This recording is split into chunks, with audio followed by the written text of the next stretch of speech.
In this age of information, it is easy to overlook the amount of material being added to our already existing body of information. There are around 1 million books that are written per year, and this number is only growing. 2.5 million articles are published each year, and this is just including the ones written in the English language. Of these articles, 28,100 are peer-reviewed English language journals. The release of these articles is steadily growing 3 to 3.5% per year. As of 2019, there are approximately 1.6 billion websites on the internet and 130 trillion web pages that were indexed by Google. There are 7,000 tweets posted per second on Twitter and 729 photos posted per second on Instagram. This is a total of 189 billion tweets and 20 billion photos per year. This isn't even including statistics of other household social media platforms such as Facebook and Tumblr. Now I know what you may be thinking. That's way too much information. No one needs to, or can even delve into even a minuscule amount of the wealth of knowledge. And you would be right. There is absolutely no possible way for a single individual to scourge through all this information. If they tried it, they would be faced with information overload. Information overload, according to James Gleick, is apathy, indifference, or mental exhaustion arising from exposure to too much information. Essentially, it is strain caused by trying to comprehend excessive amounts of data from the media, the internet, or any other technology that was created to make our lives easier.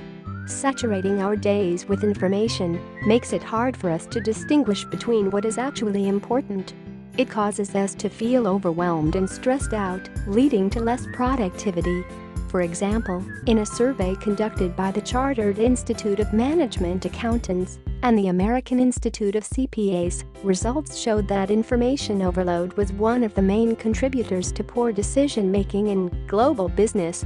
It stated that 36% say their organization is not coping with information overload, and 32% say big data has actually made things worse, while only 37% say it has helped. With this weakened decision-making, information overload can make employees with not much on their plate feel like they have too much to do. This ultimately leads to the aforementioned loss in productivity, along with a lack of engagement and high employee turnover rates. Information overload can also lead to employees feeling inadequate and unprepared, particularly when bombarded with information that is not relevant to them. Though the employee may not need to know the certain piece of information, they may feel like it's something they have to understand since they received it. These employees were literally hired for their ability to consume information and use what they learned to create profits for their company. If even trained professionals struggle with information overload, how can ordinary people interact with technologies such as the internet, which can be considered an ocean of data, without being overwhelmed by the sheer amount of material available? Well, as it turns out, there is an answer to this problem already in place. The antidote to information overload comes in the form of filters. Information filters allow us to filter, winnow, and otherwise reduce information to something more manageable. You can think of search engines, social media feeds, aggregators, or even recommendation algorithms.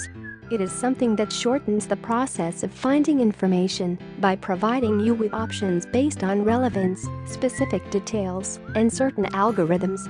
In short, information filters on the internet are what shortcuts are in cornfield mazes. They allow you to search for what you need based on specifications, and the result is a much smaller and more relevant set of links. Big companies on the web, like Google and Facebook, are using the idea of filtering to create personalized bubbles for their users.